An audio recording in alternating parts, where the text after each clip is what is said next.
La tension géopolitique au Moyen-Orient atteint son paroxysme alors qu'une démonstration de force militaire américaine massive se déploie à travers le désert et la mer. L'US Air Force a officiellement lancé un exercice de haute intensité sur plusieurs jours, conçu pour affûter sa capacité de frappe avec une précision et une rapidité absolue. Ces manœuvres ne sont pas de simples exercices de routine. Il s'agit d'une démonstration de puissance calculée, destinée à prouver que le personnel et les aéronefs peuvent être déployés rapidement, même dans les zones les plus reculées et dispersées.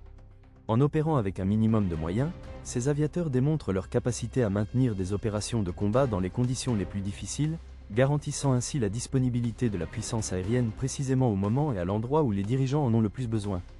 Tandis que le ciel est sillonné d'avions de chasse, les eaux du Golfe se préparent à une arrivée encore plus importante. L'administration a lancé un avertissement clair et sérieux. Une armada massive se dirige actuellement vers la région, renforçant considérablement la présence militaire occidentale. Ce déploiement de puissance de feu est une réponse aux récents rapports faisant état d'une répression brutale des manifestations antigouvernementales, signalant que la communauté internationale ne tolérera plus les agressions internes. Il ne s'agit pas d'une simple posture défensive, mais d'un ultimatum clair adressé aux dirigeants de Téhéran.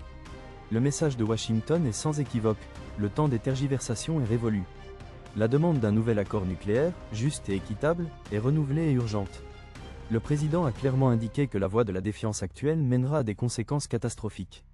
Si la table des négociations reste vide, l'avertissement est clair, la prochaine vague d'actions militaires sera bien plus dévastatrice que les frappes contre les installations nucléaires de l'année dernière.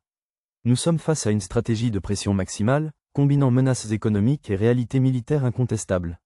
Le monde retient son souffle tandis que la flotte se rapproche de sa destination. C'est un moment décisif pour la sécurité internationale, où le désir d'une solution est mis à l'épreuve par la dure réalité de la fierté nationale et de la préparation militaire.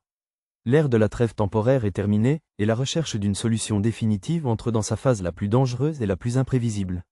L'histoire a les yeux rivés sur cette transition, attendant que la fumée se dissipe et que la vérité finale de cette transition soit révélée.